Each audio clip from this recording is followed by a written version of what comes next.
je suis content de te voir. Je suis content d'être avec vous. Parce que c'est la famille véritable. Les enfants de Dieu. Ceux qui sont nés de nouveau. Ceux-là qui appartiennent à Jésus. Bien-aimés dans le Seigneur, ce soir, on va partager un enseignement assez particulier. Et le thème que j'ai donné à mon enseignement, c'est le suivant. Je ne peux pas m'en sortir sans le Saint-Esprit. Voilà le thème de mon enseignement. Je ne peux pas m'en sortir sans le Saint-Esprit. Bien-aimé, il faut comprendre quelque chose ce soir. Lorsque tu viens à Jésus, quand tu donnes réellement ta vie à Jésus, tu es passé d'un monde à un autre. Si tu veux amener dans le royaume des cieux le mécanisme du monde, ou le principe de la chair, le fonctionnement du monde, tu ne vas pas t'en sortir. Tu ne pourras pas. Donc dans le royaume des cieux, il y a un principe. Et pour pouvoir faire quoi que ce soit dans le royaume de Dieu, il faut avoir au préalable l'Esprit de Dieu et lui obéir. Voilà pourquoi ce soir j'ai choisi le thème. Le Seigneur voulait que nous parlions sur le thème. Je ne peux pas m'en sortir sans le Saint-Esprit. Je ne peux rien faire sans le Saint-Esprit. Peut-être toi, tu peux t'en sortir autrement. Vous savez, les gens ont l'habitude de dire, chacun a sa foi. Chacun a sa façon de faire. Mais moi, je sais une seule chose. Je ne peux pas m'en sortir sans l'Esprit de Dieu. Rien du tout. Je ne connais pas un domaine où je peux m'en sortir sans l'Esprit. Frère, essaie de concevoir quelque chose. Sans l'accord du Saint-Esprit, on verra le corriger. On verra le retour. Frère, quand Jésus a mis son sang sur toi, comprends que tu dois tout faire par son esprit. Et si toi qui es là ce matin, ce soir, tu n'as pas encore l'Esprit de Dieu, comprends que tu as besoin d'être rempli du Saint-Esprit. Tu as besoin de recevoir l'Esprit de Dieu pour pouvoir bouger et faire quelque chose dans la présence de Dieu et pour la gloire de Dieu. Sinon, tu ne pourras pas. Tu ne pourras absolument pas. Frère, le Saint-Esprit est le sceau de Dieu sur un chrétien. Nous sommes dans un monde où les ténèbres règnent. Peut-être si Dieu t'ouvre les yeux spirituels, si Dieu t'ouvre les yeux, tu vois comment les démons envahissent la terre. Si Dieu te permet de voir les abominations qui s'y commettent, si Dieu te permet, frère, de voir la colère de Satan contre un chrétien, quand celui qui a même l'intention de croire, pas celui-même qui a l'intention de croire, quand celui qui est en train de zapper la radio, peut-être il va tomber sur le message. Si Dieu te montre le visage de Satan contre ces personnes, toi-même tu vas t'enfermer dans la chambre et te dire, Seigneur, est-ce que je peux sortir? Je peux même sortir? Est-ce que je peux m'en sortir? Vous savez, il y a des choses que Dieu nous empêche de voir.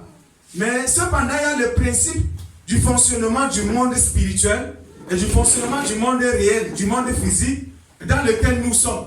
Parce que nous vivons dans un monde physique. Et voilà pourquoi les gens ont beaucoup plus confiance à la science, à ce qu'on peut démontrer avant de croire. Parce qu'il n'y a pas d'abord la démonstration préalable, on ne peut pas admettre la propriété, on ne peut pas admettre le théorème ou bien je ne sais pas, la proposition. Pour qu'on puisse admettre, on doit d'abord voir la démonstration à l'appui, là on valide. Frère, un chrétien marche par la foi. Quand Dieu dit quelque chose, il doit croire. Bien aimé, si Dieu te montre avant de croire, tu ne pourras même pas croire. Tu ne pourras pas croire. C'est le meilleur des moyens. Croire sans avoir vu, comme Dieu a dit à un dans la Bible qu'on appelle Thomas. Heureux ceux qui ont cru sans avoir vu. Frère, Dieu veut que tu crois sans avoir vu. Peut-être qu'en voyant, tu ne pourras même pas croire que non, il y aura encore une puissance qui peut défier le problème que tu as, qui peut défier la puissance de Satan qui est contre ta vie. Frère, Dieu est merveilleux. Ce soir, Dieu veut que tu comprennes que tu ne peux absolument rien faire sans son esprit. Tu ne peux pas bouger. Tu ne peux rien faire. Quand je parle de rien, sur tous les aspects de ta vie, dans tous les domaines de ta vie. Frère, les gens qui savent consacrer une partie de leur vie à Jésus, une partie, ils veulent contrôler. Dieu veut prendre le contrôle de toute ta vie. Dieu ne veut pas que tu lui laisses un domaine quelconque. le domaine que tu vas contrôler là, tu vas la perdre. Tu vas perdre ça rapidement. Et Satan va s'accaparer. Donc voilà pourquoi ce soir, comprends qu'il faut absolument avoir le Saint-Esprit pour que tu puisses t'en sortir. Je vais lire d'abord le verset. Je vais lire un passage dans la Bible. Je vais lire un passage dans la Bible, dans Jean chapitre 15. Je vais lire un verset, le verset 4. Demeurez en moi, et je demeurerai en vous. Comme le sarment ne peut de lui-même porter du fruit, s'il ne demeure attaché au cep, ainsi vous ne le pouvez non plus, si vous ne demeurez en moi. Frère, le Seigneur est formel. On ne peut pas couper une branche du manguier et laisser comme ça suspendu. Et tu viens, tu attends la saison pour venir chercher la mangue sur cette branche déjà coupée du tronc. C'est impossible. Le Seigneur dit, un chrétien déconnecté de Jésus, un chrétien qui ne demeure pas dans la présence de Dieu, un chrétien en qui Jésus ne demeure pas. Vous savez, Dieu en nous c'est quoi? Jésus en moi c'est quoi? C'est le Saint-Esprit si tu ne connais pas. J'ai reçu Jésus, frère. Il y a des gens qui ont cette coutume de dire, j'ai déjà reçu Jésus dans ma vie. Mais ils ne connaissent pas le Saint-Esprit. Tu lui parles du Saint-Esprit, tu vas dire du Saint-Esprit. Non, j'ai été confirmé en 2008 et j'ai pris la première communion en 2009. J'ai été baptisé, communé. Est-ce que tu es né de nouveau? Non, c'est quoi la nouvelle naissance? Quel est donc le Jésus que tu as reçu? J'ai reçu Jésus, ça veut dire quoi? Jésus en moi, frère, ça veut dire quoi? J'ai Jésus dans ma vie, qu'est-ce que ça veut dire? C'est important de comprendre ces expressions parce que les gens emploient ça à tout et à travers. Ils ne comprennent pas ce qu'ils disent. Après, quand tu lui répliques la question, il ne connaît pas ce qu'il répond. Il va commencer à te dire, je parle à l'église. Mon église est en haut, mon église est en bas. Ce n'est pas de ça qu'il est question. Est-ce que tu as le Saint-Esprit? Ou bien tu ressembles aux disciples d'Éphèse qui disent, on n'a jamais entendu parler qu'il y a un Saint-Esprit. Frère, il y a un Saint-Esprit. Un unique Saint-Esprit, pas deux. C'est l'Esprit de Dieu. C'est la sagesse de Dieu. C'est la puissance de Jésus dans la vie du chrétien. Et c'est cet esprit qui nous donne, frère, de pouvoir porter le fruit. C'est l'Esprit de Dieu qui nous donne la vie de sanctification. Tu ne peux pas mener une vie de sanctification sans le Saint-Esprit. Vous savez, c'est impossible. C'est impossible. On peut avoir la Bible, on peut lire les Écritures, comme le cas des théologiens, comme le cas de la religion. Ils ont la Bible. Parfois, des grosses Bibles qui se lisent en gros caractères, avec les commentaires bibliques, avec les dictionnaires bibliques, en grec, en latin et tout ça, en hébreu. Ils ont tout fait. Mais est-ce qu'il y a quelqu'un qui doit accomplir cette parole dans notre vie? Au commencement, la Bible dit, Dieu a créé le ciel et la terre. Et quand Dieu a dit que la lumière soit, la parole est sortie. Il fallait donc l'intervention du Saint-Esprit pour amener en existence la lumière.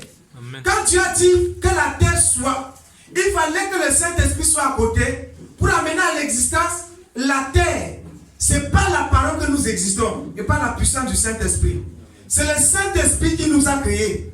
Le Saint-Esprit que beaucoup ignorent et insultent et que beaucoup ne croient pas en lui. C'est lui qui t'a créé. On ne te demande pas de croire. Frère, on ne te demande pas de croire. Que tu crois ou pas, c'est ta mère qui t'a enfanté. C'est ton père qui t'a engendré. Va changer ton acte de naissance, ça ne changera rien. Change de nationalité. Va en Europe, va en Asie. Vends-toi à une autre personne parce qu'il a l'argent. Ton père reste ton père. Frère, ton créateur reste ton créateur. Même si tu vas partir avec Satan, même si tu vas faire le pacte avec le diable pour dire que non, c'est Satan qui est mon maître, c'est Satan qui est mon Dieu, ton créateur ne changera pas. Ton créateur restera Jésus. Il y a des gens qui nient la dignité de Jésus. Frère, que tu crois en Jésus ou pas, c'est lui qui t'a créé. C'est Jésus qui a créé toutes choses. Quand on dit ça comme ça, les antichrists sont fâchés. Mais ça ne change pas. C'est Jésus, la Bible dit, c'est lui qui a créé toute la créature. C'est de lui que toutes choses existent. Dignité, autorité, homme et tout l'univers, le monde entier, c'est Jésus qui l'a créé. Que ce soit les anges, Satan, c'est Jésus qui l'a créé. Jésus l'avait créé pour un but, Et il voulait défier déjà le trône de Dieu. Il dit que Dieu l'a chassé du ciel. C'est Dieu qui a créé l'homme. Même comme l'homme cherche à se détourner de Dieu, comme il est déjà d'abord détourné de Dieu. Et qu'il ne peut pas revenir à son maître. Mais gloire à Jésus, parce que toi qui es là ce soir, tu es revenu à Jésus. C'est le plus important, frère. Même souvent dit que le plus important n'est pas d'échouer dans le monde. Le plus important n'est pas de rater ou bien de gagner sa vie dans le monde. Le plus important n'est pas de pouvoir faire 10 ans dans la foi comme les autres. Le plus important, c'est de faire une seule seconde dans la foi. Le moment où tu as fait déjà une seule seconde dans la foi, frère, à l'heure où nous parlons, si tu es dans la foi, c'est le plus important. Tu oublies tous les passés. Parce qu'il est écrit, les choses anciennes sont passées. Donc tu oublies tous les passés, les déceptions de la vie, tout ça, tu mets ça de côté. Tu commences à considérer ta vie, ta vie chrétienne, ta vie, même dans ce monde-ci, à partir du moment où tu as donné ta vie à Jésus. Je ne peux rien faire sans Jésus. Qui peut me purifier si ce n'est que le Saint-Esprit? Qui peut me sanctifier si ce n'est que le Saint-Esprit? Qui peut même me garder, me protéger comme les gens aiment la protection là? Frère, si ce n'est le Saint-Esprit. Le Saint-Esprit protège. Le Saint-Esprit protège. Mais si tu viens à Jésus, pour que le Saint-Esprit te protège comme les sorciers, tu as échoué. Amen. Mais si tu viens à Jésus, parce que tu aimes Dieu, parce que Jésus t'a appelé, et parce que tu as senti le fardeau de tes péchés, et tu as besoin d'être sauvé, tu viens à Jésus, Jésus te protège. C'est lui qui te touche, il est en train de toucher Jésus. Quand Satan veut porter sa main sur toi, Jésus lui dit, tais-toi. Il demande la permission. Et comme il n'y a rien entre Jésus et Satan, il ne peut pas demander l'accord. Frère, il y a des gens qui continuent à croire que Jésus et Satan peuvent aller encore demander la permission à Dieu, comme il a fait avec le Job, pour venir cribler un chrétien. C'est impossible. La Bible dit que le sang de Jésus a déjà purifié le ciel. Il ne peut pas entrer. Et la Bible nous dit qu'il n'y a rien de commun entre Jésus et Satan. Rien. Ça veut dire qu'ils ne parlent pas. Ils ne causent en rien. Ils sont diamétralement opposés. Quand ils voient Jésus, ils fuient rapidement. Voilà pourquoi quand Jésus est revêtu du Saint-Esprit, quand il est revenu à Galilée, la Bible dit qu'il a mis pied comme ça là dans le temps. Les démoniaques ont commencé à crier. Il dit, Jésus, fils de Dieu, tu veux quoi avec nous? Et tu es venu nous tourmenter avant le temps. Qu'est-ce que tu nous veux? Quand il voyait Jésus, il le priait, pardon. Ne nous chasse pas ici. Ne nous envoie pas dans le tourment avant le temps. Pardon, envoie-nous aux alentours, dans les quartiers où il y a les pauvres. Nous allons là-bas, il y a une fornicatrice là-bas en bas. Depuis que vous prêchez, elle ne continue que dans sa fornication. Envoie-moi m'habiter là-bas. Parce qu'il a l'habitation. Non, pardon Jésus, s'il te plaît. En tout cas, on prie comme ça, la présence de Dieu devient intense. Les démons continuent, commencent à crier. Non, Jésus, s'il te plaît, envoie-moi dans ce fumeur qui est à côté. Envoie-moi dans la vie de ce buveur qui ne veut pas se repentir. Ah, c'est ça le porc. Ceux qui veulent vivre dans l'impureté, dans le péché, ils ne veulent pas changer, c'est le porc. Le porc, c'est toute personne qui refuse de se repentir. Bien qu'il ait entendu l'évangile. Parce qu'on ne peut pas laver le porc. C'est le seul animal que tu ne peux pas le laver. Lave-le. Dès qu'il sort, il te montre que tu n'as rien fait. C'est comme ça un pécheur. Quand il vient à l'église, prêcher sur son péché, il vous donne l'impression qu'il s'est repenti. Quand il sort, il pêche doublement. Il peut se repentir. Non, viens, je me repens. Je veux changer ma vie. J'ai péché en haut, j'ai péché en bas. Vraiment, je donne ma vie à Jésus. Il finit comme ça. Il rentre, puisque c'est le porc. Quand il rentre, il entre dans la boue et dans le bourbier. Il devient pire. C'est ça le porc. C'est tout homme, c'est un animal impur. Qui n'aime que vivre dans le péché. Qui se sent confortable dans le péché. Quand il passe à côté de l'église, il est malade. Il est mal à l'aise. Le porc n'aime pas voir l'eau claire. Il aime toujours voir l'eau qui sent. L'eau qui est noire. L'eau qui est... Comment je peux expliquer? L'eau qui est remplie de boue. Qui pèse. Et quand il se couche sur ça là, il se lève. La boule arrive sur son dos. C'est ça le porc. C'est ça le pécheur. Or, le Saint-Esprit fait, quand tu as le Saint-Esprit, ça nous donne la vie de sanctification. On n'est pas saint parce qu'on n'a jamais péché dès notre naissance.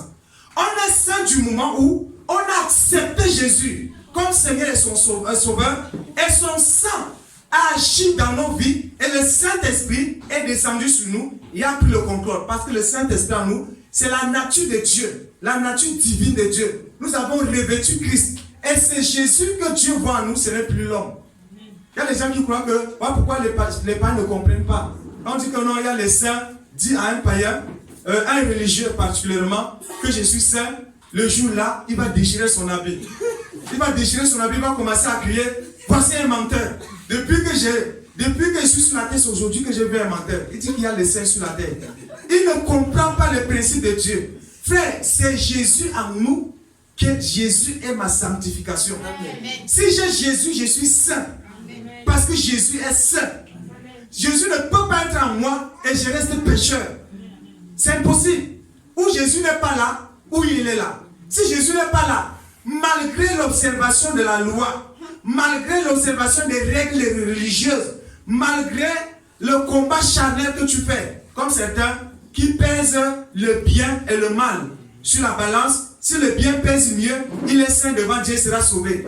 Même si tu te dépouilles de tout ton bien pour faire le bien aux pauvres entre guillemets, tu n'as pas Jésus, tu es impur. Frère, la Bible dit, la justice du pécheur, c'est un vêtement souillé devant Dieu. Un juste selon Dieu, c'est celui qui a revêtu Jésus. Mets ça dans son esprit. Voilà pourquoi on dit aux gens de revêtir Christ, d'avoir Jésus, de se rassurer que tu as l'esprit de Christ. C'est ça ta sanctification. C'est ça qui te purifie. C'est ça qui te prévient du péché. C'est ça qui te donne la vie. C'est ça qui te donne l'assurance du salut. Pourquoi les gens ne peuvent pas affirmer qu'ils sont sauvés? Parce qu'ils n'ont pas l'assurance. Parce qu'ils n'ont pas Christ. Ils n'osent pas dire, frère, je ne peux pas m'en sortir sans Jésus. Peut-être toi qui es là ce matin, ce soir, autant pour moi, tu peux t'en sortir sans Jésus. Mais si tu dis une seule chose, et tu ne peux pas. Tu as beau lutter avec tes propres efforts. Frère, la Bible nous a dit dans Romains chapitre 7, l'apôtre Paul a expérimenté une vie que tout chrétien, que tout le monde entier, né dans la chair, doit expérimenter. Le pouvoir du péché, la loi du péché dans nos membres, l'influence de la loi du péché. Lorsque, frère, la parole de Dieu s'éclate, sort, il révèle déjà le péché dans ta vie. Aussi longtemps que Dieu n'a pas parlé, n'a pas condamné un tel acte, tu es confortable à l'intérieur. Combien de personnes à l'heure où je parle, ils sont tout à fait convaincus que l'alcool ou l'ivrognerie n'est pas un péché. Ils sont convaincus que la fornication n'est pas un problème. N'est pas un problème. Le problème selon eux, c'est le tuer. C'est le Boko Haram, les sécessionnistes. C'est ça le problème. Le problème pour eux, c'est aller casser la boutique de quelqu'un, aller casser la maison des gens. C'est ça qu'ils connaissent comme le problème. Et même d'autres même disent que non, voler même n'est pas un péché. Parce que si j'arrive à voler, si c'était le péché, pourquoi Dieu a permis que je puisse arriver à ce niveau? Frère, j'ai entendu un bandit parler comme ça à Mokolo. J'ai entendu un bandit comme ça parler à Mokolo, il dit, voler n'est pas péché. Parce que quand tu voles, même tu pries et tu réussis à voler. Quand tu pries, tu voles. Frère, Dieu te juge. Pourquoi Dieu a envoyé le voleur alors en enfer? Si c'est lui qui t'a exaucé. Dieu n'exauce pas le pécheur. Parce que la prière du pécheur, c'est de le permettre à pécher. Le gain du pécheur, c'est pour le péché. Voilà ce que la Bible dit. Quand un pécheur gagne 5000, frère, 4500, c'est pour le péché. Les 500, peut-être ça l'aide même à prendre le taxi pour rentrer chez lui. Peut-être sur l'argent de taxi, là, on peut dire, bon, on peut appliquer quoi sur ça, ça va quand même permis de rentrer. Le reste, le gain du méchant, la Bible dit, c'est pour le péché. Et comment tu me dis qu'un pécheur prie Dieu, Dieu l'exauce pour qu'il parle péché contre Dieu? C'est impossible. Il y a des choses que quand tu fais, tu réussis. Tu vas cultiver, tu sèmes ton champ, tu auras la récolte parce qu'il pleut. Là, il dit que Dieu est bon pour les méchants et pour les ingrats. Tu travailles à l'école, tu réussis. Un enfant de Dieu rempli du Saint-Esprit, il est paresseux, il échoue. C'est ça la vérité. Celui qui travaille, il réussit avec mention. Il travaille, il va dans un service public, il a l'argent. Un enfant de Dieu qui refuse de travailler va même vivre dans le chômage. C'est la vérité, ça c'est ce que Dieu a fait, c'est la grâce de Dieu pour tous les humains, sans exception. Pour le salut maintenant, pour la sanctification, pour la pureté, pour le ciel, c'est réservé uniquement à ceux qui ont Jésus. Amen. Tout simplement, c'est ce qu'il faut comprendre. Je ne peux pas rien faire sans Jésus, même prier, frère. Je ne peux pas prier sans le Saint-Esprit. Amen. Amen. Pourquoi prier, c'est un fardeau? Pourquoi les gens ont adopté la récitation dans les religions? Parce qu'ils n'ont pas le Saint-Esprit. Ils sont incapables de parler à Dieu. Parce qu'ils ne croient même pas à ce qu'il dit. Le Saint-Esprit, c'est celui qui donne la foi. C'est celui qui t'inspire, frère, du sujet de prière. C'est celui qui t'embrasse, qui t'amène à prier. C'est l'Esprit de Dieu qui le fait. Frère, si tu n'as pas le Saint-Esprit, c'est normal qu'après 10 minutes, après 15 minutes, tu es à bout et tu veux sortir. Tu vas voir la télé, tu vas aller sur WhatsApp, tu vas aller faire tout ça. Tu vas aller voir le match de football. C'est normal parce que le Saint-Esprit n'est pas assis et confortable dans ta vie. Tu ne peux pas... Frère, il y a des gens qui disent souvent, non, prier, quand on prie en commun à l'église, c'est le désordre, c'est s'embrouiller les gens. C'est parce qu'ils n'ont pas l'Esprit de Dieu. Frère, celui qui a l'Esprit de Dieu prie comme un fou. Celui qui a l'Esprit de Dieu prie sans tenir compte de la présence de son voisin, la présence de son frère. L'Esprit de Dieu le saisit comme un courant. Il commence à prier. Il prie en langue. Il prie en intelligence. Il prie à haute voix. Il ne baisse pas la tête pour chuchoter. Frère, tu ne peux pas prier. Regardez. Alors lisons un peu Jude chapitre 1er. La prière selon Dieu. Ne parle pas de la prière religieuse. Ne parle pas de notre Père qui est aux cieux, que ton nom soit sanctifié. Ici, ça, il n'est même pas du tout avec Dieu dans son esprit. Il est ailleurs, ici, notre Père qui est aux cieux, que ton nom soit sanctifié. Après, il dit que les démons ne viennent pas me déranger cette nuit, Seigneur, que ton nom soit béni. Amen. Frère, il faut, quand on prie, regardez ici, dans Jude chapitre 1er, le verset 20.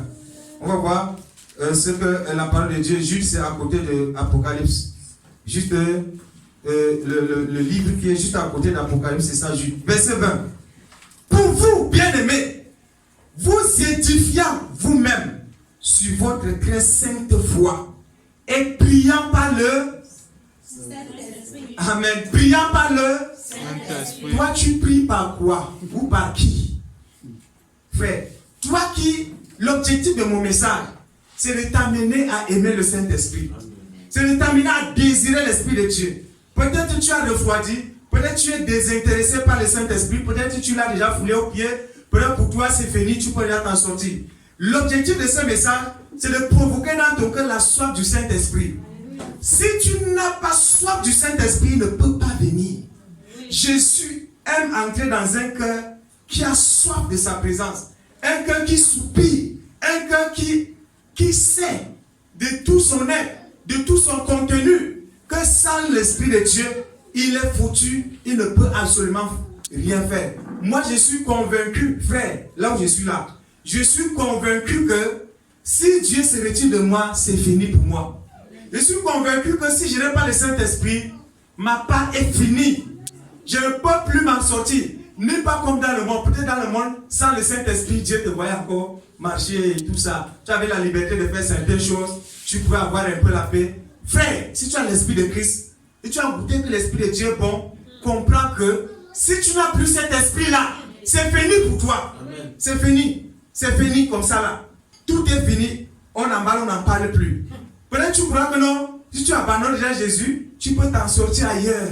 Tu peux t'en sortir à droite. Tu peux t'en sortir à gauche. Satan, il fait quoi? C'est un voleur, c'est un ruseur. Il te montre les rudiments du monde. Il t'attire de la main de Jésus. Viens s'aimer ici. Viens s'aimer ici. Dès qu'il te sépare de Christ, tu comprends que tu t'es trompé grandement. Il n'y a plus la possibilité de revenir.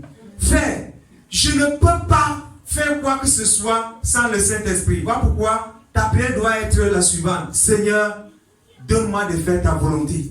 Aide-moi par ton esprit. Soutiens-moi à faire quoi que ce soit. Je sais que je ne peux rien sans toi. Rien, même marcher. Si tu as pu arriver ici, frère, si les païens marchent sur leurs pieds, par leurs propres efforts. Moi, je comprends, c'est par la grâce de Dieu que j'ai pu marcher. C'est par la grâce de Dieu. Peut-être Satan a convoité longtemps écraser mes pieds. Dieu n'a pas permis. Satan visait toujours. Il dit que je vais tuer les pieds là. Avec quoi tu vas encore aller à l'église? Avec quoi tu vas marcher? Jésus a dit, je ne permets pas. Si les autres s'en sortent d'eux-mêmes, si les autres s'en sortent, compte sur les hommes, frère. Ne comptez pas sur les hommes. Amen. Ne comptez pas sur un homme. Le mot déception vient du fait que les gens ont mis leur confiance en les hommes et lorsqu'ils n'ont pas obtenu ce qu'ils attendaient des hommes, ils sont obligés de dire, j'étais déçu. Je ne savais pas que mon cousin a été comme ça. Il est comme ça. Je ne savais pas que mon père était comme ça. Ton père est tout sauf ça. Frère, ton père est comme ça.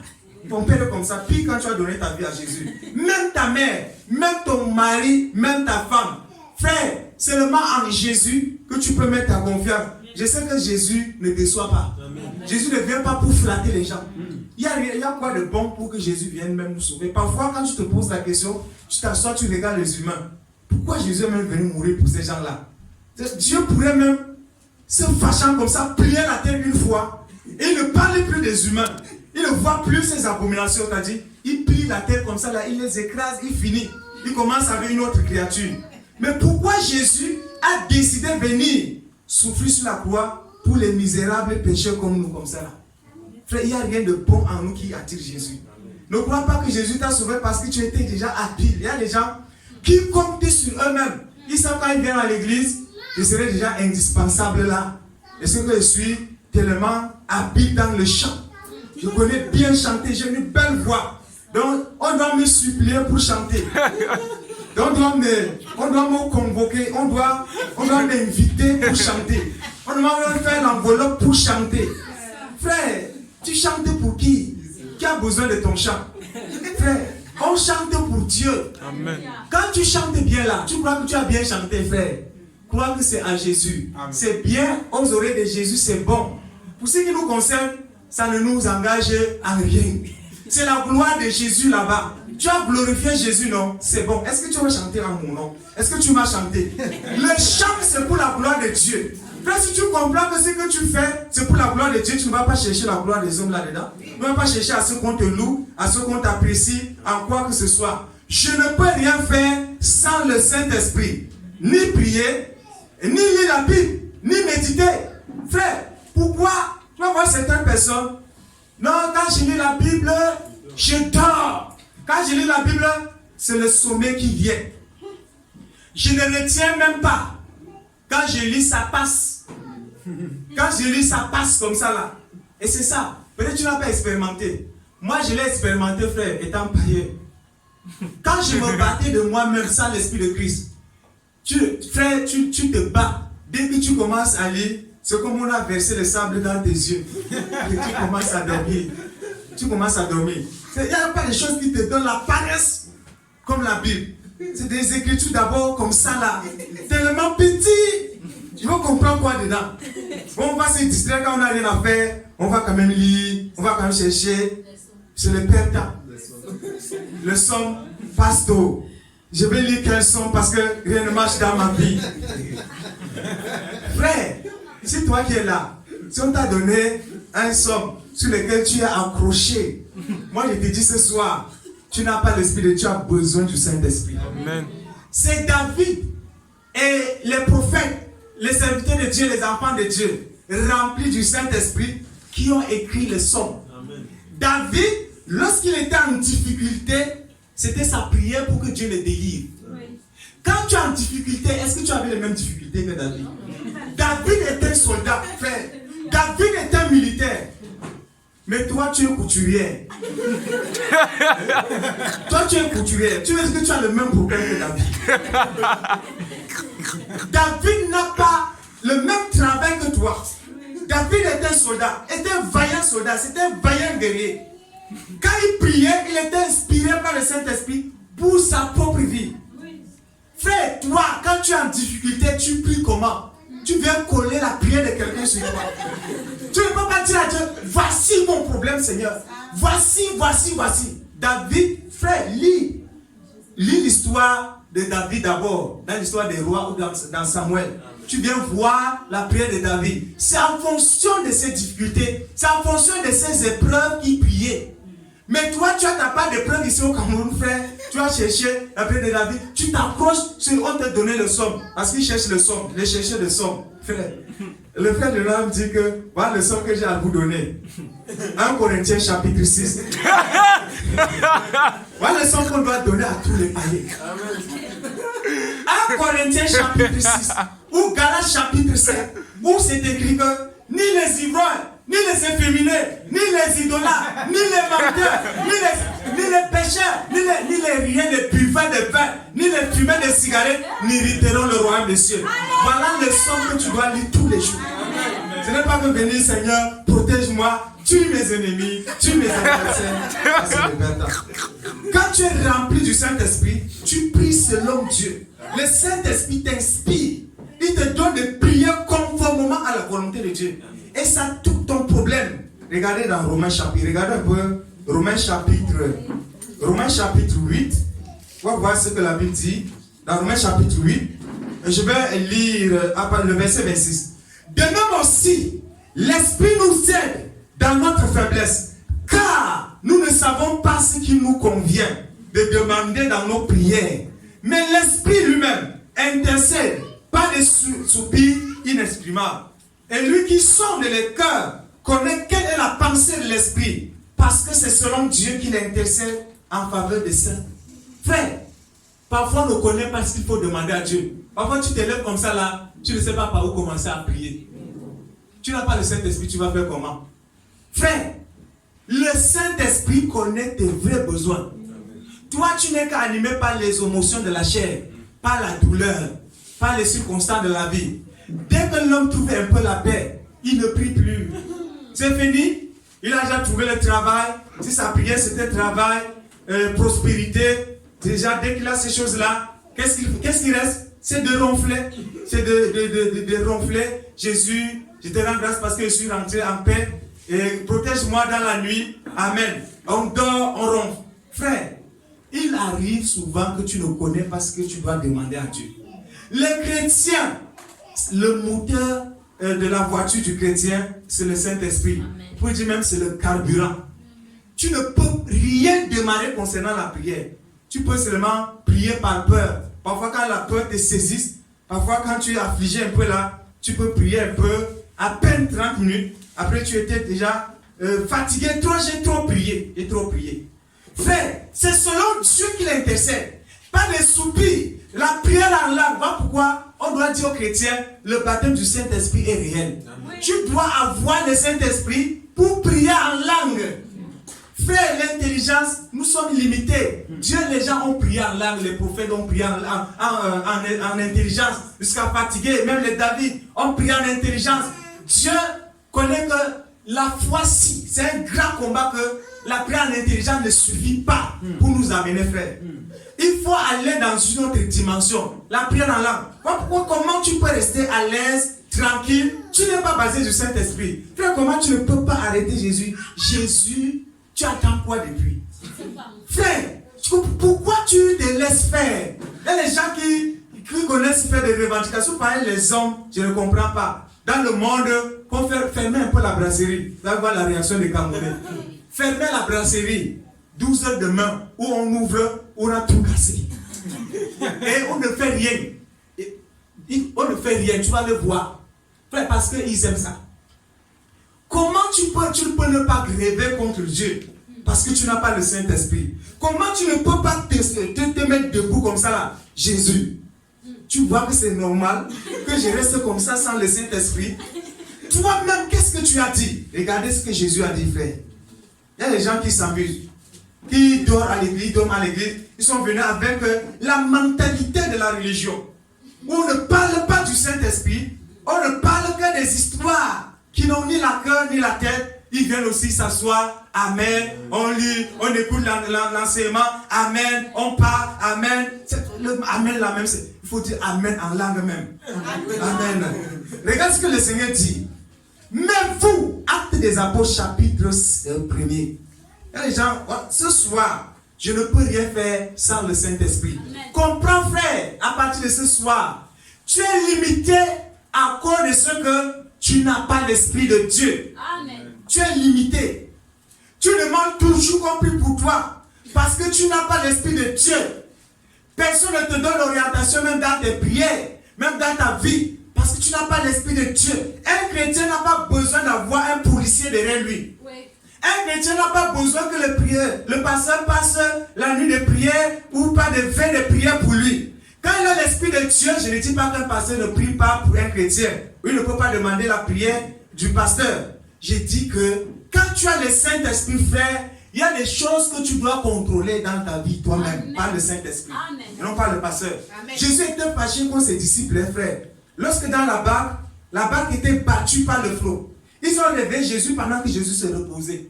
Et là, parce que toute la nuit à prier, à jeûner et prêcher en journée, quand il se reposait, pendant que les vents et les marées frappaient comme le bateau, ils ont réveillé Jésus.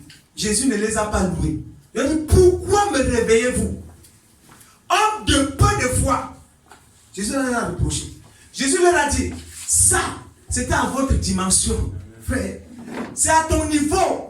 Il y a des difficultés qui sont à ton niveau. Que c'est toi qui dois combattre, frère. Amen. Il y a des problèmes qui sont à ton niveau. C'est toi qui dois combattre par le Saint-Esprit.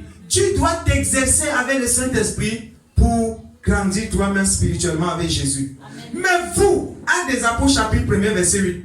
Mais vous recevrez une puissance. Le Saint-Esprit survenant sur vous. Et vous serez mes témoins à Jérusalem, dans toute la Judée, dans la Samarie et jusqu'aux extrémités de la terre. Jésus dit, et vous, et toi qui m'écoutes ce soir, amen, tu recevras une puissance. Jésus a promis une puissance. Il a parlé, son esprit c'est la puissance. Pourquoi Jésus dit que il parle d'abord de la puissance d'amour. La puissance d'amour. Ça veut dire qu'il y a une puissance en bas, oui, que tu ne peux pas affronter avec ta chair. Frère, chacun doit combattre pour sa foi. Comprends ça à partir de ce soir. Si tu déchaînes la responsabilité de ta foi sur une personne, lui, il est chargé de sa part. Il va faire comment avec? Frère, avant toute chose, comprenez que même si le pasteur est là, lui, tous les jours, il combat même pour son salut, tous les jours que Dieu a créé. Il combat pour lui-même. Tout le monde, tout frère, doit combattre en âme et conscience pour le salut de son âme. Mais s'il survient des difficultés, où il y a l'intervention des autorités spirituelles dans ta vie, là on doit te soutenir. Mais pas que tu restes comme ça là, tu t'en fous, tu manges, tu bois, peut-être même quand on jeûne, tu t'en fous, ça te dit rien. Les gens cherchent le Saint-Esprit, frère. Quand tu crois d'abord en Jésus, qu'est-ce qui te motive? Quand Dieu même permet certains problèmes dans ta vie, qu'est-ce que ce problème t'enseigne? Il y a des choses que Dieu nous permet afin de nous amener à l'aimer, d'aimer son esprit, de comprendre qu'on ne peut pas s'en sortir sans lui. Seigneur, voici maintenant, je suis dépassé. Sans toi, je ne peux pas m'en sortir. Soutiens-moi, soutiens-moi. Est-ce que tu prends ta vie en charge? Est-ce que ta foi, est-ce que tu peux contrôler par l'Esprit de Dieu beaucoup de domaines de ta vie, frère? Ou bien tu es là comme ça, tu montes, les sorciers te dérangent, tu te plies devant eux, moindre problème, tu es là, tu ne fais que pleurer devant la montagne, tu es incapable de te tenir et de prendre autorité et de prier par l'Esprit et tu vois l'œuvre de Dieu agir et s'accomplir dans ta vie. Le Seigneur a promis la puissance. Et il ne l'a pas promis pour certaines personnes. Il a promis à tous ceux qui croient en Jésus. Si tu crois, c'est le nécessaire. C'est la foi. Ce n'est pas la foi qu'on reçoit la puissance de Jésus. Ce n'est pas parce qu'on a accompli beaucoup des œuvres entre guillemets à l'église que Jésus vient nous récompenser par son esprit. Enlève déjà ça. Frère, on ne corrompt pas Dieu pour qu'il nous donne son esprit. Je sais que nous sommes des Camerounais, n'est-ce pas, frère? Les Camerounais ont cette mentalité qu'il faut d'abord donner quelque chose afin qu'on puisse te servir. C'est ça le choco, c'est le service des Camerounais. Enlève la mentalité des Camerounais dans ta pensée. Parce que ça les anime dès le bas âge. Ça les anime. Tu vas dans le bureau, même si celui qui doit le servir ne lui propose rien, il se décide même de lui proposer quelque chose pour le corrompre. Frère, on ne peut pas corrompre Dieu. Dieu ne nous donne pas son esprit parce que nous avons fait les œuvres de la loi. Dieu ne nous donne pas son esprit parce que nous sommes des vaillants, parce que nous sommes puissants. Dieu donne son esprit aux enfants, à ceux qui savent que, aux pauvres spirituels, à ceux qui sont pauvres spirituellement, à ceux qui connaissent leur pauvreté spirituelle, à ceux qui savent qu'ils ne peuvent rien sans Jésus. Celui-là qui se tient devant Dieu Jésus, je ne peux pas prier sans toi. Je ne peux pas marcher sans toi. Je ne peux pas évangéliser sans toi. Frère, même pour prêcher l'évangile, ce n'est pas le Saint-Esprit. Tu ne peux pas prêcher Jésus si tu n'as pas son esprit. Tu seras un prêtre, un exorciste, tu seras un imam. Tu ne peux pas prêcher la parole de Dieu et les gens sont touchés, tu n'as pas l'esprit de Dieu. C'est impossible. Voilà pourquoi Jésus dit, pour que vous puissiez être mes témoins, frères, il faut que vous receviez, attendez la puissance. Ils avaient déjà même les prémices. Attendez le Saint-Esprit dans sa dimension, dans sa plénitude. C'est là où vous pouviez défier les œuvres démoniaques qui sont dans les vies des gens. Ce n'est pas l'esprit de Dieu. Comment la chair peut affronter l'esprit de ténèbres, frère? Toi aussi. Comment la chair peut affronter un démon? Comment la chair, Satan vient hanter son travail, fait son travail, un homme par la chair vient détruire. Il peut faire ça comment? C'est impossible. Ce n'est pas l'esprit qu'on puisse ouvrir la bouche et parler de Jésus. Si le Saint-Esprit, frère, te quitte, ne parle plus de Jésus. Tais-toi, reste tranquille. C'est même qu'on te parle de Jésus, Seigneur. Tu sais que je ne peux pas. Qu'on me parle, que moi je sais, qu'on me parle moi-même. Tu peux te battre par tes propres efforts. Voilà pourquoi Dieu parfois, pour t'amener à chercher beaucoup et à aimer son esprit, parfois te montre tes insuffisances et tes difficultés, même quand tu prêches, même à un païen, même n'importe où, que tu te présentes pour prêcher l'évangile. Tu vas comprendre que non, quelque chose te manque. Ici, là, je comprends que non. Ici, quelque chose te manque. Quelque chose me manque. Frère, c'est pas au début, quand le pasteur, chez qui le pasteur m'avait envoyé là-bas un jour, dit que tu vas enseigner à l'église, tu vas d'abord exhorter, c'était un vendredi. Je vais exhorter. Il dit que oui, tu vas exhorter. On va prier jeudi, tu as préparé l'exhortation. Que je vais venir debout comme ça là, pour exhorter. C'est pas possible. Donc c'est pour ça que le pasteur m'a envoyé ici chez toi. Il dit que ok d'accord, je vais faire. J'ai fait ça. Il m'a encouragé, mais dans mon esprit, je n'étais pas fier de moi-même. Mais il m'a encouragé beaucoup. L'encouragement là ne m'a pas plu. Il dit maintenant que non, tu vas aller jusqu'à dimanche. Prépare alors pour dimanche. J'ai dit que, hey. Quand j'ai fini l'enseignement de dimanche, le pasteur m'a dit qu'on doit aller sur la montagne pour prier en décembre.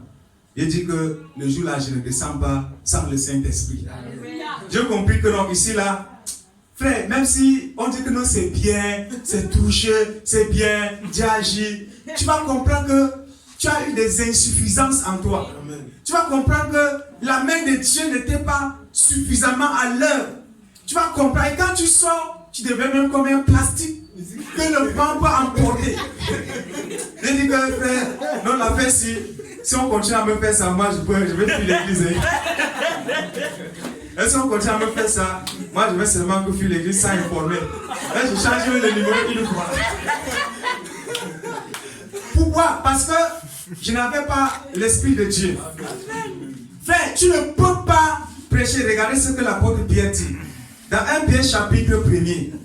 1 Pierre chapitre 1er, on va voir ce que la Bible dit ici. 1 Pierre chapitre 1er, verset 12. 1 Pierre chapitre 1er, le verset 12. Il leur fut révélé que ce n'était pas pour eux-mêmes, mais pour vous, qu'ils étaient les dispensateurs de ces choses, que vous ont annoncé maintenant ceux qui vous ont prêché l'évangile par quoi? Par le Saint-Esprit. Frère, l'évangile de Jésus, à moins que ce soit l'évangile des faux prophètes, ou des démons, ou des religieux, l'évangile de Jésus s'annonce, se prêche uniquement par le Saint-Esprit. L'évangile prêché sans le Saint-Esprit n'aura pas d'effet, ne change aucune vie, n'amène personne à Jésus. L'évangile est prêché par le Saint-Esprit. Voilà pourquoi Jésus dit, pour porter les fruits, pour affronter les païens, les principautés, pour briser les œuvres des ténèbres, pour briser par mon évangile les traditions, les coutumes, pour briser les liens de la mondanité, la puissance du péché, il faut mon esprit pour le faire. Frère, l'évangile s'annonce par le Saint-Esprit. Dis-moi, qu'est-ce que tu peux faire sans le Saint-Esprit? Je ne peux pas faire quoi que ce soit sans le Saint-Esprit. Dès que tu essaies, tu ressens des blocages. Voilà pourquoi les gens ont l'esprit de non-accomplissement. Pourquoi dire que j'ai l'esprit de non-accomplissement dans ma vie?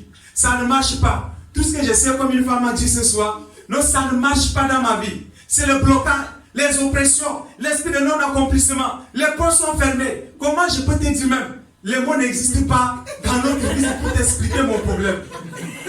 Le mot n'existe pas pour expliquer. Peut-être quand je ne passe à passe avec toi là, je vais t'expliquer peut-être en faisant même les gestes. Frère, pourquoi les gens arrivent à ce niveau? Quand la femme a fini de parler, je lui ai dit que, est-ce que tu es mariée? Elle m'a dit que je ne suis pas mariée. Elle s'est séparée avec son mari depuis 2002. Mais elle a l'homme dans sa vie qu'il aime beaucoup. Elle a l'homme dans sa vie qu'il aime beaucoup, qui le soutient beaucoup. Même quand les membres de sa famille l'ont abandonné, quand il était mis en prison, c'est lui qui prenait soin de lui. Vraiment, même avec tout ça, il y a l'ennemi trouve des occasions pour... Et j'ai dit que ouais. Je lui ai parlé doucement. Je lui ai dit qu'il faut croire en Jésus. Il faut donner ta vie à Jésus parce que là où tu es là, c'est à cause de tout ce qui t'arrive là que Jésus est mort sur la croix. Il faut que tu sois sauvé. Mais je dois d'abord te dire que tu vis dans le péché, dans l'adultère, parce que tu n'es pas marié. Tu es séparé avec ton mari depuis 2002. Il me dit, depuis 2018, Dieu considère ça encore comme mariage. Et depuis 18 ans. Elle me dit, ça fait déjà 18 ans, hein, pasteur. Est-ce que Dieu considère ça encore comme mariage? 18 ans seulement. Même si Dieu te permet de vivre 1000 ans, tant qu'il n'est pas mort, tant que tu n'es pas mort, vous êtes mariés. C'est ce que la Bible enseigne. Seule la mort met terme au lien du mariage. C'est ça que la Bible enseigne. De rien, les prétextes ne changent pas la parole de Dieu. Les circonstances ne changent. Il y a des gens qui veulent convertir la parole de Dieu derrière les circonstances de leur vie. Frère, à toi de quitter ton problème pour suivre la parole. La parole a déjà pris sa direction. On ne peut pas le tordre pour qu'il suive notre penchant.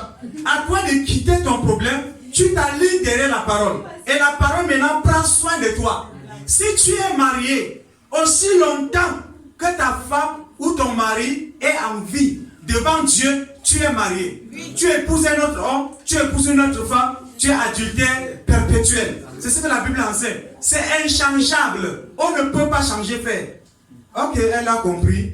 Vraiment, elle a compris. C'est bien parce que tu as compris. Il faut donc faire le choix de tout ça. Frère, l'évangile de Jésus, on ne le prêche pas son esprit.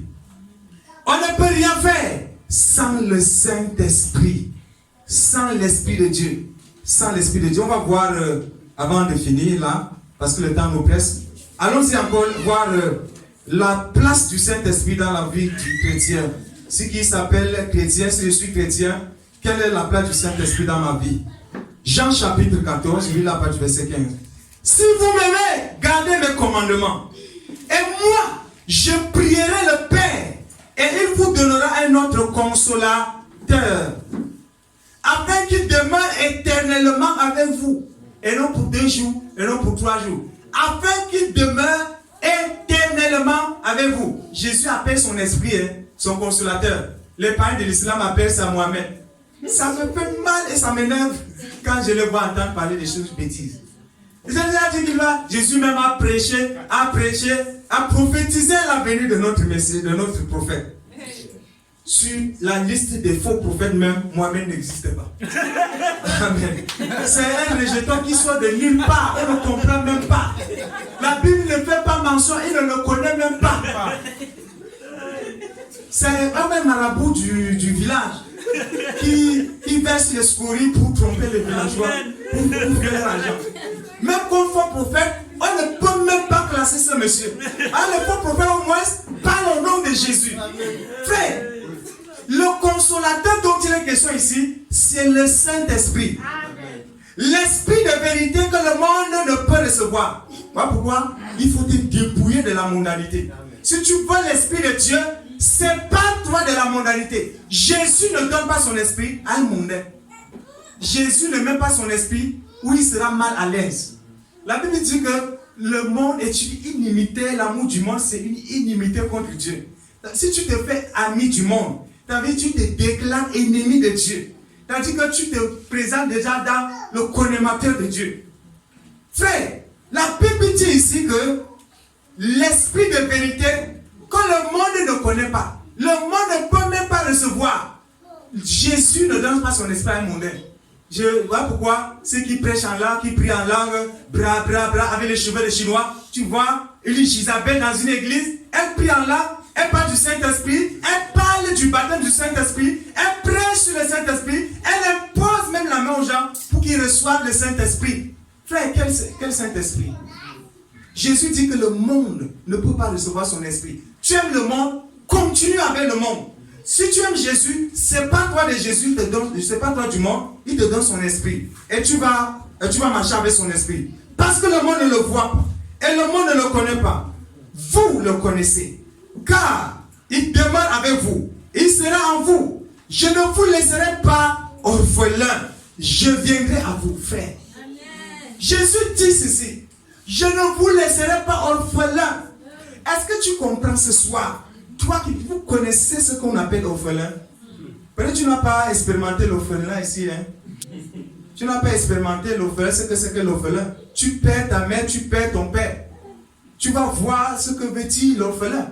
Approche-toi d'un orphelin, explique-lui, il va t'expliquer un peu sa condition de vie, comment on le manipule. Vous savez, frère, il y a des choses qui me touchent dans la Bible.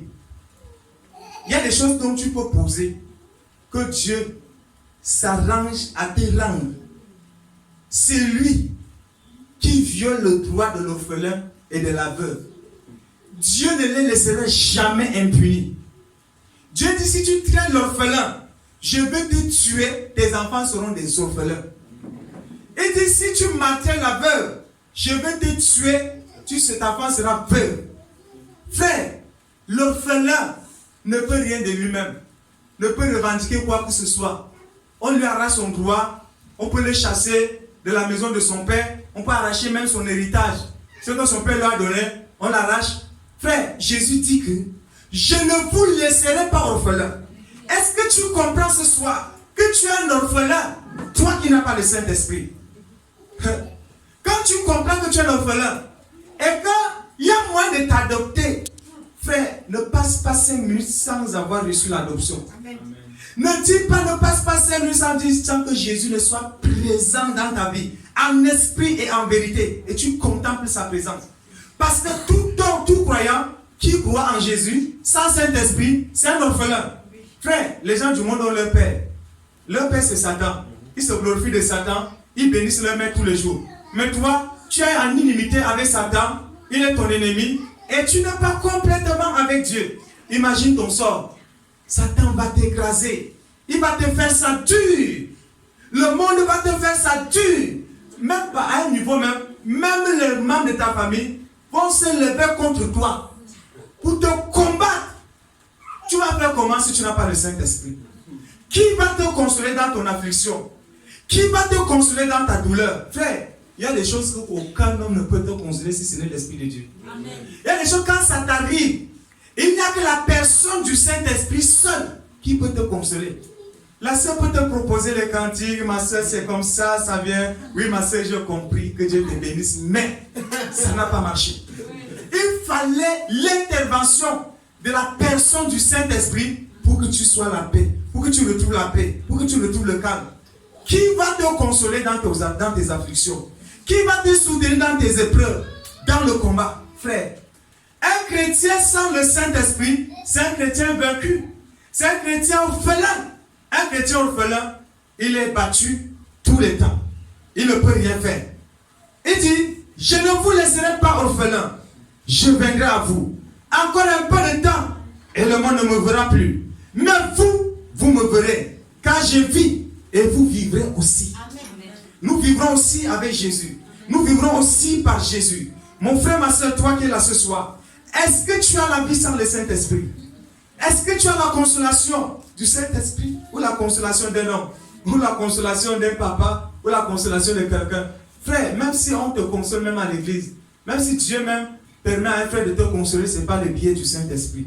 Même si Dieu te console par le pasteur, ce n'est pas l'intervention du Saint-Esprit que tu as pu retrouver la paix, que tu as pu retrouver la stabilité, que tu as pu retrouver le repos. Mon frère, il y a des circonstances, quand tu vas vivre, tu vas te quitter avec la vitesse pour aller dans le monde parce que tu n'as pas le consolateur. Ceux qui fuient la foi, ceux qui fuient l'église, à cause de quoi? À cause des épreuves, à cause des persécutions, parce qu'ils sont des orphelins, ça ne vaut pas la peine. Voilà pourquoi ce soir, Dieu veut que tu comprennes quelque chose. Il te manque le Saint-Esprit. La chose la plus précieuse qu'un homme peut avoir de Dieu, c'est l'Esprit de Dieu. C'est le Saint-Esprit. Il n'y a rien de plus que ça. Il n'y a pas un autre cadeau que Dieu peut faire, frère, en dehors de son esprit.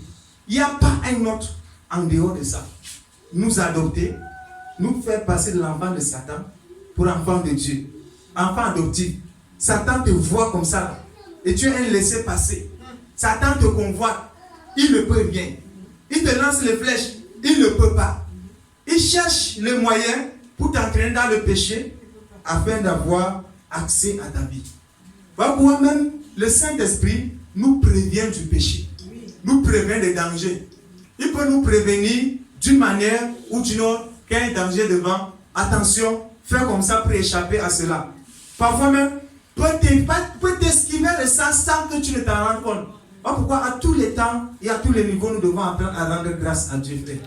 À rendre grâce à Dieu. Tu ne comprends pas de combien des épreuves, de combien de tentations, de combien de difficultés le Saint-Esprit t'a déjà délivré. Mais tu te mets à murmurer. Depuis que j'ai pris la Seigneur, le travail là va venir quand? Les affaires là vont marcher quand? Tu murmures contre Dieu. Frère, est-ce que tu réalises le combat que le Saint-Esprit mène à ton sujet?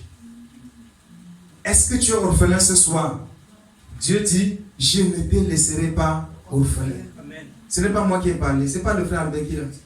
C'est la parole de Dieu dit, je ne te laisserai pas orphelin.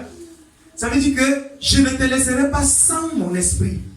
Est-ce que ton cœur est alors disposé pour recevoir son esprit?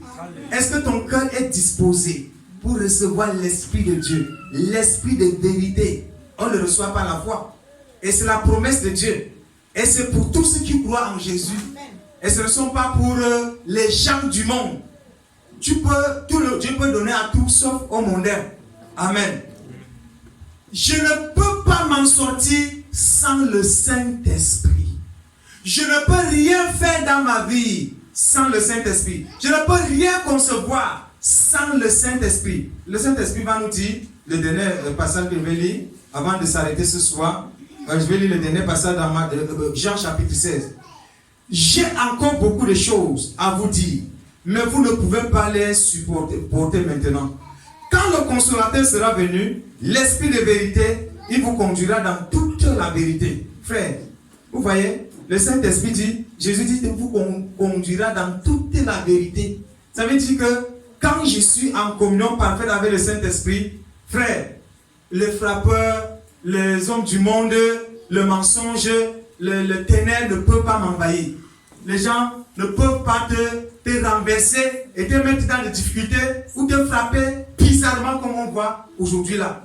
Il vous conduira dans toute la vérité. Et quand tu es dans la vérité lui-même rendra témoignage de toi. Car il ne parlera pas de lui-même, mais il dira tout ce qu'il aura entendu. Et il vous annoncera les choses à venir. C'est le Saint-Esprit qui dit, Jésus vient bientôt. Hein. Il te montre même l'enlèvement. Et regarde ce qui va se passer dans quelques temps. Attention, prépare-toi pour ça. Il vous annoncera les choses à venir. Voilà pourquoi, comment nous pouvons être très surpris, frère, par les événements et par les circonstances de la vie. Puisque l'Esprit de Dieu que j'ai en moi m'annonce déjà des choses qui sont au point d'arriver. Et je vois ça arriver, frère. Quel privilège. Dieu nous traite même comme de quoi, je ne comprends pas. David même allait dire, mais qui est l'homme pour que tu les traites de cette manière même? Pour que tu lui donnes des choses comme ça, tu lui donnes la révélation des choses qui vont arriver encore longtemps. Et comme Daniel, par exemple, a vu des choses qui ne sont même pas encore au point de s'accomplir maintenant. Il les a déjà vues depuis longtemps avant que Christ ne vienne. Frère, Dieu montre à ses enfants longtemps avant les choses qui doivent venir. Et quand les choses arrivent, tu comprends que ton Dieu est réel. Amen. Amen. Il vous annoncera les choses à venir. La prophétie authentique. L'enseignement. Donc, tu peux dire, il vous rappellera les choses dont je vous ai enseigné si on continue à lire. Il va vous rappeler les choses dont je vous ai enseigné. Le Saint-Esprit vous rappellera. Ça veut dire quoi? On peut t'enseigner une leçon à l'église, ça fait 5 ans. Tu as oublié depuis 4 ans. À peut-être plus de 10 ans, le Saint-Esprit peut te rappeler que on t'a enseigné telle chose en telle année. Il met ça dans ton esprit. Frère, nous ne sommes pas, on ne fonctionne pas comme à l'école, comme en Waikele ou bien au lycée. On marche avec un papier comme ça, on récite parce qu'on va entrer composer. On récite. Et quand on entre dans la composition, on ne veut même pas qu'on nous piétine. De peur qu'un mot ne saute dans notre taxe. Et quand un mot là, on commence à bloquer les captions. C'était encore quoi? Frère, quand il s'agit du Saint-Esprit, lui-même, au temps convenant, il met sa poum dans ton esprit de manière claire. Frère, la chose, ne te plains pas. Si tu comprends la Bible, ne te plains plus de rien, frère. Si tu ne comprends pas, il y a des gens qui se lamentent parce qu'ils ne comprennent pas les formules de Pythagore, parce qu'ils ne comprennent pas les citations des philosophes, parce qu'ils oublient de rappeler. Normalement, tu vas voir quelqu'un se lamenter parce qu'il n'a pas pu citer intégralement la citation d'un franc-maçon, d'un résurrectien, d'un sataniste et d'un sorcier. Et il ne se lamente pas parce qu'il n'arrive pas à citer un verset biblique dans son intégralité. Il ne dit même pas pourquoi. Frère, est-ce que tu te poses la question? Pourquoi même je n'arrive pas à retenir la Bible? Pourquoi même je n'arrive pas à retenir les versets bibliques? Pourquoi même toutes les fois j'oublie même ma Bible? J'oublie même les versets bibliques. Est-ce que tu te poses la question? Donc quand il s'agit des choses du monde où on peut avoir l'intérêt charnel entre guillemets, non, on se lamente, on se plaint. Frère, le travail du Saint-Esprit uniquement, c'est de nous faire révéler la personne de Jésus au travers des Écritures. Et c'est par la connaissance de Jésus que nous avons la vie éternelle. Amen. Et par la vie éternelle maintenant, il n'y a plus rien au-delà de la vie éternelle. Amen. Qu'est-ce qu'on cherche de Dieu en dehors de la vie éternelle? Parce que les gens du monde ont ça, mais non pas la vie éternelle. Et ils pleurent. Quand la mort sort déjà à la porte, ils commencent à gémir. Oh, je vais faire comment? Oh, je vais faire comment? Ils commencent à lamenter. Seul. Tu vas voir les gens qui insultent Jésus là, dans la rue. Quand ils sont saisis par la terreur de la mort, il fallait les voir dans l'agonie. Même ces philosophes-là, qui disent que Dieu n'existe pas, à leur mort, quand il s'agit d'écrire d'agonie, il fallait voir les vraies citations qu'ils ont écrites le jour-là. Quand l'homme meurt, quand sa chair est touchée, le jour-là, il croit en tout. Le jour-là, il croit en Jésus. Il dit, Jésus, tu es Dieu. Mais c'est trop tard. Et il est déjà dans l'agonie, la mort est déjà arrivée. Voilà pourquoi je ne crois pas à la foi qu'on reçoit sur le lit d'hôpital là.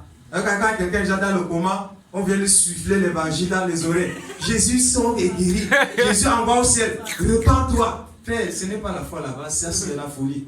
Non, heureusement, mon père a plu avant de mourir à l'hôpital. Qui t'a dit qu'il a plu? La consolation. Ton père qui te combattait, qui t'empêchait d'aller à l'église, qui t'amenait à faire les traditions. Mais c'est à quelques minutes que Dieu le sauve. Je sais que Dieu sauve quelqu'un comme il a sauvé Paul. Après avoir bien persécuté l'église, Dieu le sauve. Il le soumet à la persécution double. C'est ce que Dieu fait, frère. Si Dieu sauve, c'est lui qui t'a persécuté. Dieu le sauve, il lui donne le temps d'expérimenter la persécution avant d'aller au ciel. C'est inévitable. Voilà le salut de Dieu. Le salut le salut qui nous fait échapper la terre pour aller au ciel là. Le salut là, je ne suis pas trop d'accord avec. Ça me surprend seulement au ciel, mais pour le moment, je n'ai pas vu les gens de brigands qui sont morts sur la croix là. Je n'ai pas vu ça.